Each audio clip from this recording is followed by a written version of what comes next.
where we are now, it is time to start talking on that structural issue, which we still want to do gradually.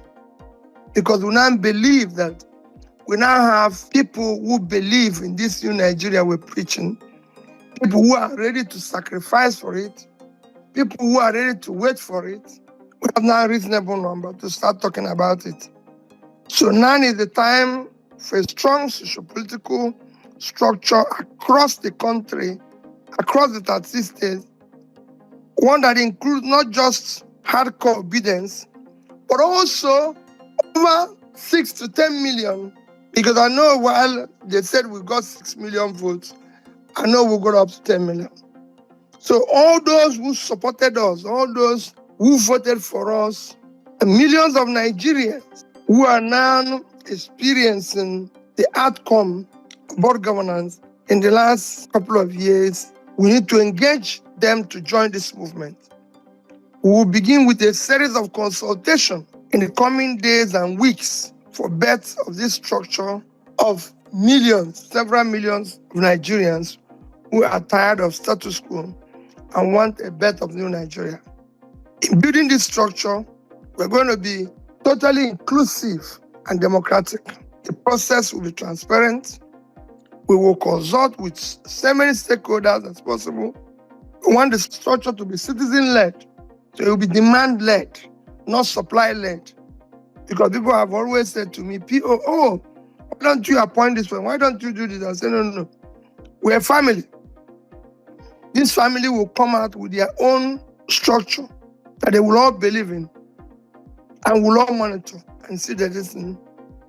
So in it, we've nominated a number of people. I've looked at a number of people, most of you who are in this space, like Madam Bolanle, Madam Aisha, Tomo, Anelo, Favor, Dam, and others that will join for us to start the consultation that is required. It's not going to be all of us that are doing a sacrificing for it. Getting people like Dr. Tanko, who is running around all over the place, and so many others, to join us in trying to build this structure that is required. The people local, the people overseas, and all that. Yesterday I was talking to Maazi and Elomba and everything, telling them this is where we want to go. And this is what we want to do in order to start building the required structure. Because people have always talked about structure. I say, wait. You will see that as we go by.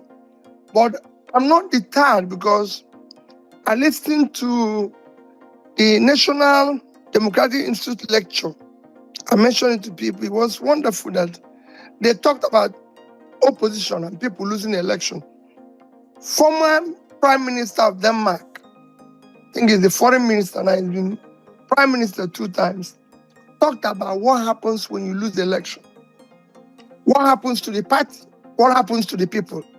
That is when you really see people in the true sense. That is when you know those who can withstand the sacrifice that is required to be in opposition.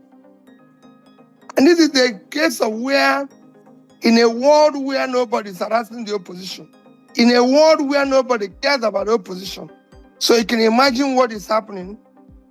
The NATO secretary, former NATO secretary, who came after him, repeated the same thing of their experience in the UK when they lost the election as Tory party, how everything scattered. And he said it's beginning to happen to them again. He said, but most importantly, if the leader can hold on to what he believes in, with time, some disciples will turn back. Those who left will see reason, because especially when the government in office is not doing the right thing. So I thank all of you who are still here and urge all of us, let's continue now. The result of this engagement will be formidable structure at national, regional, grassroots level, something that we can call our own as we approach the next cycles of election. The structure will enable us to field and support credible candidates at all levels of government who are committed to new Nigeria. Like most said, we're not at this stage talking about party. We're not talking about anything I continue to tell people my belief that we will have party problems resolved. And whatever comes out, we'll all be together. This structure will enable us to ensure that integrity and competence, because we will design a system that will only allow competent people with capacity and capability to be involved in what we are doing, managing the structure, and being supported in elective posts. So my invitation today is a call for action and cooperation as a team that have mandated those who have mentioned and those who will still join. It's a teamwork. It's not something that will close the door. It's a teamwork. We know all those who believe in what we're doing and will continue to engage. We need you to help us to recommend people who are competent, capable, have the capacity and the time, people of integrity, to help us in this structure and help us do the right things. We can't preach one thing and do the other. You've seen where people will say, oh, Peter has not done this, he's not done this, he's not done this. What I tell them is that we can't preach peace and be declaring war. We cannot say we want to obey the law. Somebody today called me and said, oh, you sent out a tweet about somebody who is being harassed. Am I aware that he's putting on fake news? And I said to him, that is why we have law courts. When somebody accused me of fomenting problem, trying to lead a protest, which I didn't know about, I didn't call him names. I sought the rule of law, which I'm going to pursue in earnest. That's the way societies are built. Societies are not built by when people call you name, you go and start fighting them on the street, or kidnap them, or harass them. No, that's not the new Nigeria we're talking. The new Nigeria we're talking is where people can say to P2B, you're wrong, because he's a leader. Where people will talk to him and he will listen. Where people will share their ideas with him, because his job as a leader is to listen. His job is to learn. And then if you don't believe in what the person is saying, try to convince him. And when they have a better idea, please accept it and implement it. And that is why I like listening. After this introduction, the only thing I can do is to sit down, learn, take notes from you, and that's what I intend to do now.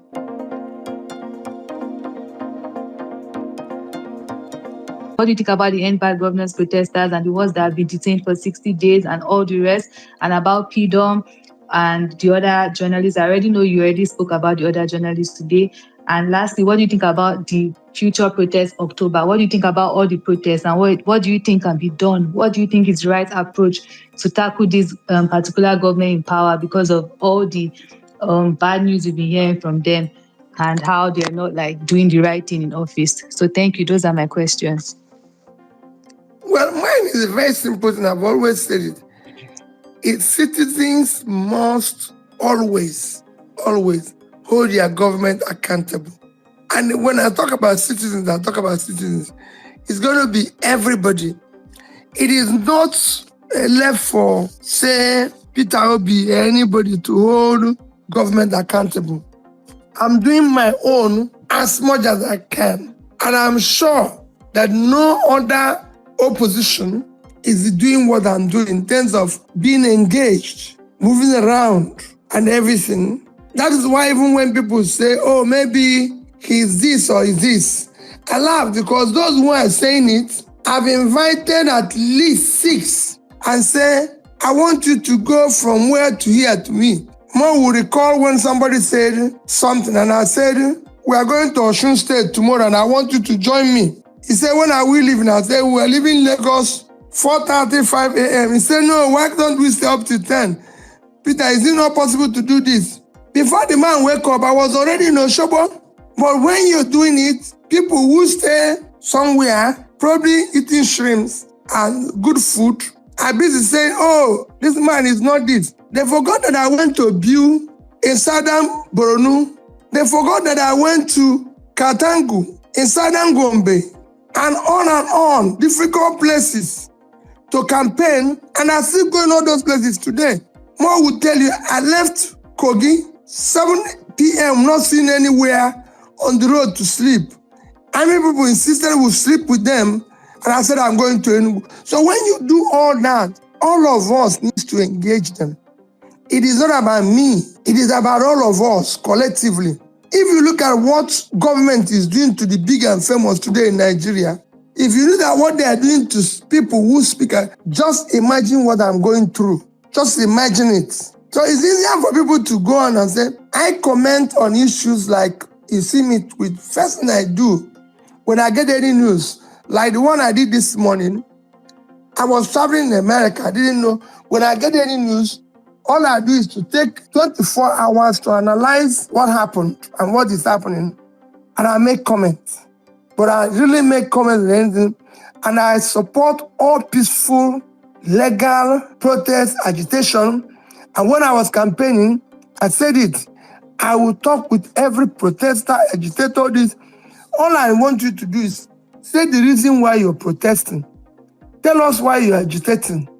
Don't just say for the sake of it, there's about governance. No. If you see my tweet, I state the things where I don't just go.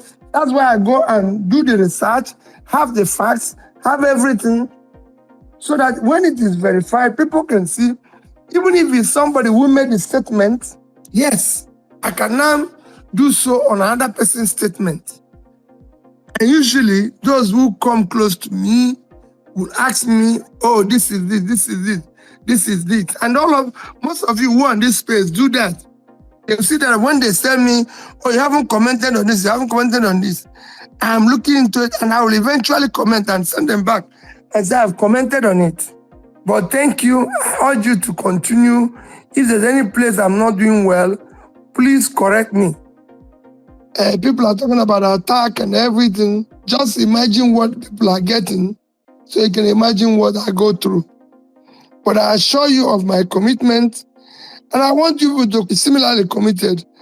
There's no alternative to this journey. If we see one, we'll acknowledge. But there's none. And it is important that people understand that we have to continue on this trajectory because there's no alternative to what we're doing. Things are worsening every day. And those of us who are in government, as far as I'm concerned, are not bothered.